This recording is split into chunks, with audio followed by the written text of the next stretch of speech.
sapa? Ora usah dadak kowe ngerti sapa sejatine aku.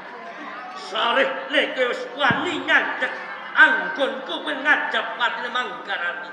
Kowe bakal tak ketutke dosa Lakon tak langkit paman.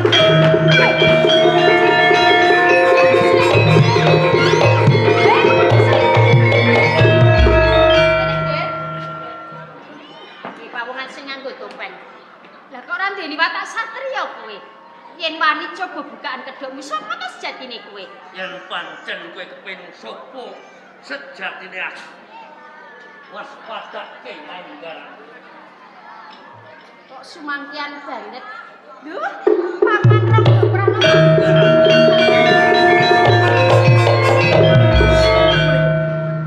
Nggih. Paman. Manggarati. Rikala semanten nggih kula sambitan tresna kaliyan panjenengan kula boga Tidang Candra. Pancen bener. Menika titis panjenengan piyambak lho paman. Dadi anakku. Iki mung kamu kakon. Menawi kula putranipun Rangga Paman Rangga Pranoto lajeng Rangga Puspaka sinten? Pun trima sambung, Rama sambung nggih. Pangapuntenipun. Ibu. Seliramu kepengin ibu lan ramamu nyawiji apa ora? Pancen menawi sedaya menika dados pikajengan kula sageta tiyang sepuh ingkang ukir jiwaraga kula lan ibu ingkang lairaken jiwaraga kula saged manunggal malih. Kaya ngono ya, mrene tak bisiki nggih. Tindakke cah bagus. Aman. Sampun sedaya sebagai tamu Patanut putra.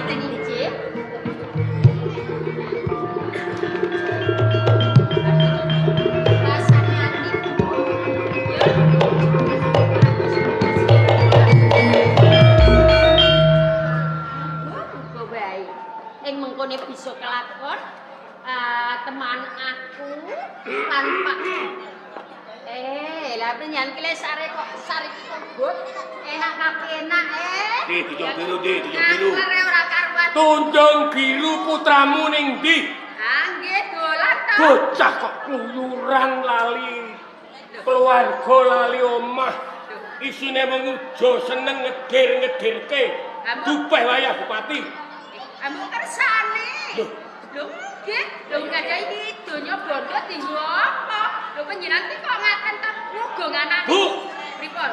Jenenge anak dituturi, dididik becik wae urung karuan dadi apik. Lho kok malah dugong. Diujo. Seneng nek di anak kurang ajar. Mboten kados ngaten, Kang Mas. Kok jeneng ngugung niku mboten. Ambo kersane wong ancen putu payah dalem ana Kadipaten Pati.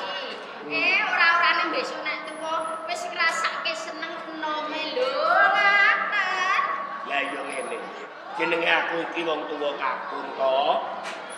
Upamane arep didik anak ora bener wong tuwa nyalano anak, malah aku sing disalah. Wis piye? Nggih mboten kados ngaten. Pun kersane enten napa-napa bagus kene.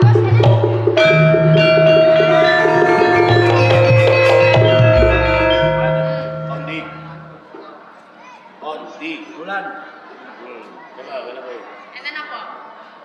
Jawabnya penak kau dulan. Kanjeng, lah terus lajeng matur kados pundi? Yo, wis. Bulan kon. Olah bali. Sak senenge ati kula. Menapa tetep bagus? Namung ngaten. Sowan kula nampi dawuh saking ngersanipun Eyang Adipati. Nawulo, sapa? Saking Eyang. Layang-layangan barang to, Nggih. Layang napa niki, Kang? Aku iki anak mantu. Nggih. Upama Kanjeng Adipati-pati ya maratuwaku iki butuh dawuh karo aku rak cukup aku ditimbali.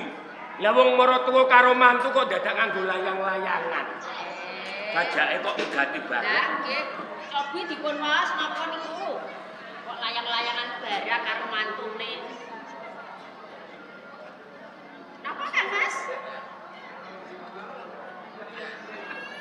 Mangga. Kenapa kan, Mas?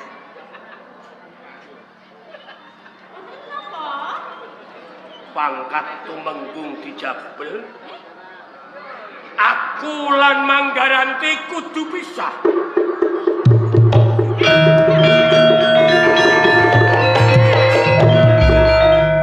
Dados dawuhipun Rama, kula kaliyan panjenengan kedahipun pisah. Wonten boten sadi gelani, boten sadi dituni. Mbok menawi sedaya menika wis dadi pestine nek kula kaliyan panjenengan ora jodone lak empon. Pripun? Iki omah-omah model piye iki? Enten apa? Lah wong bojo dikongkon pegatan kok ora susah ora apa kok malah bengam koyo ngene. Lah nggih dianggep boten jodoh ngaten Ya wis.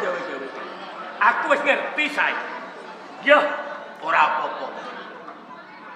Padha-padha aku tak jujur. Wonten menapa? Sadurunge aku duwe bojo, aku uga wis tau duwe bojo. Lah, Ora mung cukup kuwi, aku wis tau duwe anak. lah. Ning padha wae, Enten apa? nalika kowe diterimake karo aku.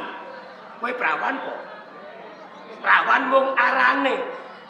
Asline aku kuwi mung kanggo tutup liwet. Ya ora? Nggih, mawon. Lah panjenengan sik Wis cukup. Ora gagas aneh-aneh. Krana aku pisano karo kowe.